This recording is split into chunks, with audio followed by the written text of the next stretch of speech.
Welcome to another exciting episode of Standards in Focus.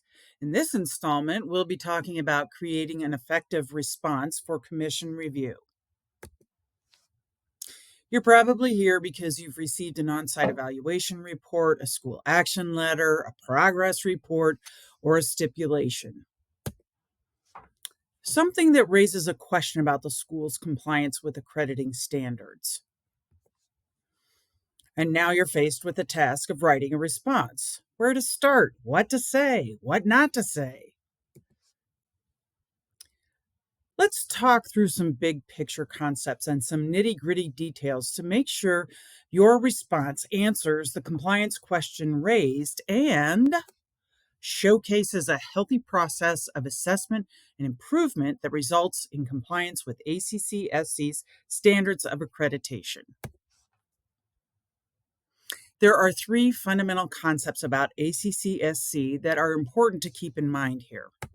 Number one, it's the commission who makes the decision about a school's compliance with standards. It's not the volunteers or the staff. This means that your response is your opportunity to communicate directly with your decision makers. Number two, the commission's decisions are made based solely, strictly, exclusively, and only on the written record. That means the burden rests with the school to demonstrate compliance with accrediting standards. That's actually number three. This means your response is of paramount importance because it is the clue, it is what the commission must use to make that decision. You have one job. Demonstrate current compliance with accrediting standards. Don't overly complicate your response. Stay focused on that goal. The most efficient path to answering the question of compliance is to focus strictly on addressing the question of compliance. So if you feel tempted to go in a different direction, like arguing the validity of the standard or application of the standard or eyesight of staff or volunteers or commissioners, refrain. So while it may be tempting to grab the keyboard and start writing, think first. I recommend a 4-step process before you even begin to write your response. Since job one is to demonstrate current compliance with a particular standard, then step one is to make sure you understand the requirements of the standard.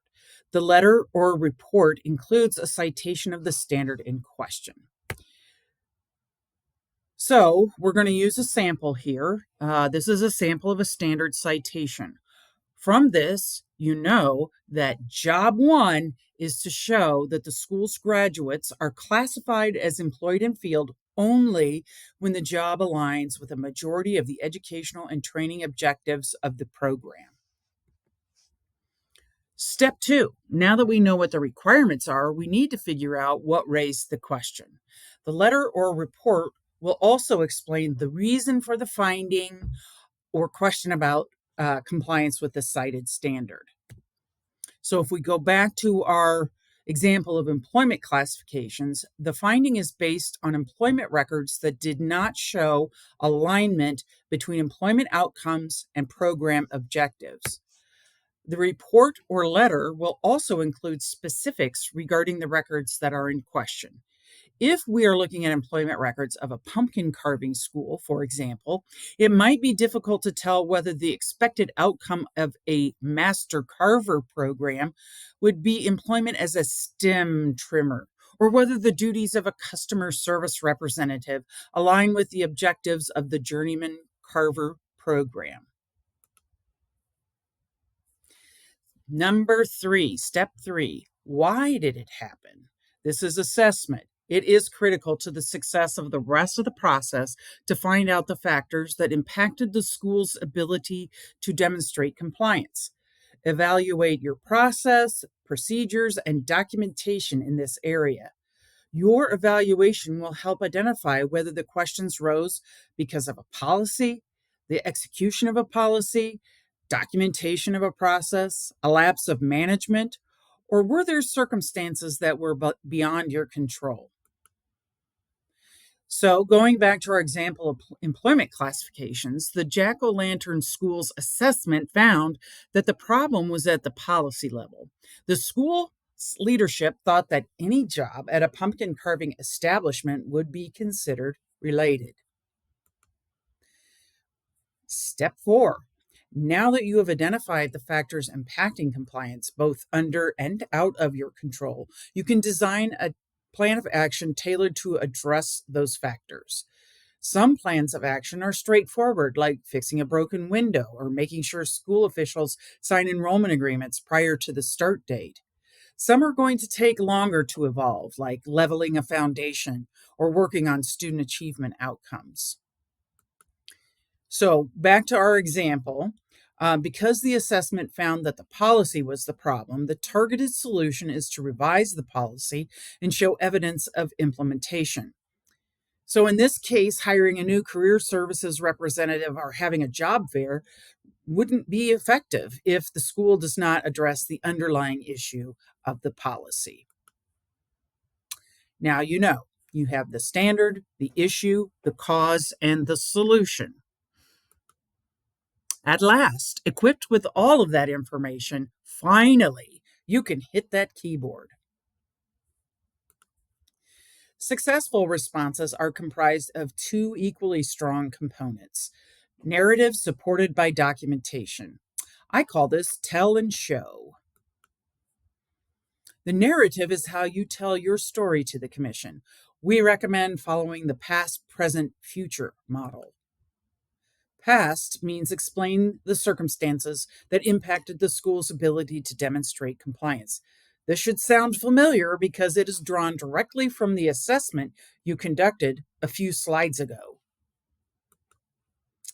Then, describe the corrective actions and current compliance status. Present. No, not the gift wrapped kind. Demonstrating current compliance is critical. Remember job 1? And finally, describe how the school intends to maintain compliance in the future.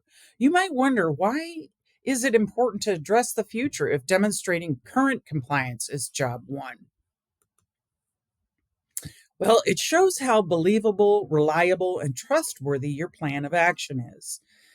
Take a look at these 3 solutions to bridging a gap. Which of these would you trust?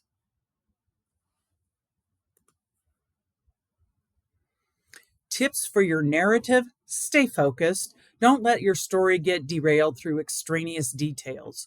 On the other hand, be sure to include important details. Okay, now that you've written your story and completed the tell part of the response, move on to the show part of the response. You must include documentation that proves the story is based in reality and is not just a fairy tale. Documentation is critical to job 1, demonstrating current compliance with accrediting standards. Pro tip for documentation: think balance. Yes, you must illustrate your point. Whatever is claimed in the narrative, prove it through documentation.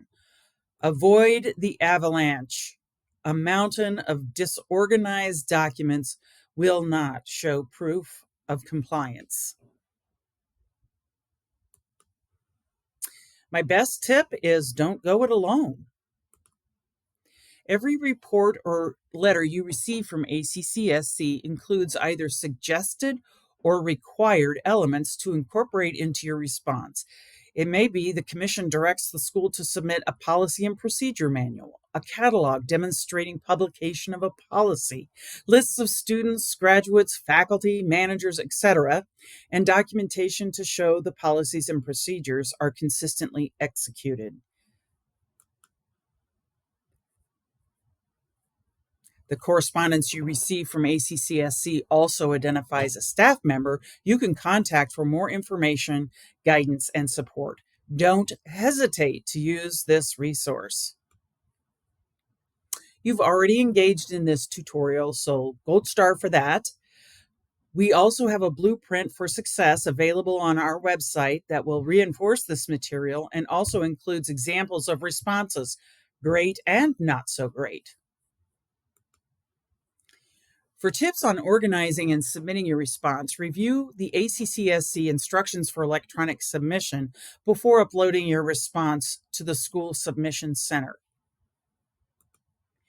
And if you need instructions for the School Submission Center, navigate to ACCSC's Forms and Reports tab, and you'll click on School Submission Center for the instructions. I hope this tutorial has given you some solid guidance on creating your response and confidence that you can demonstrate compliance with accrediting standards and showcase the success of your school.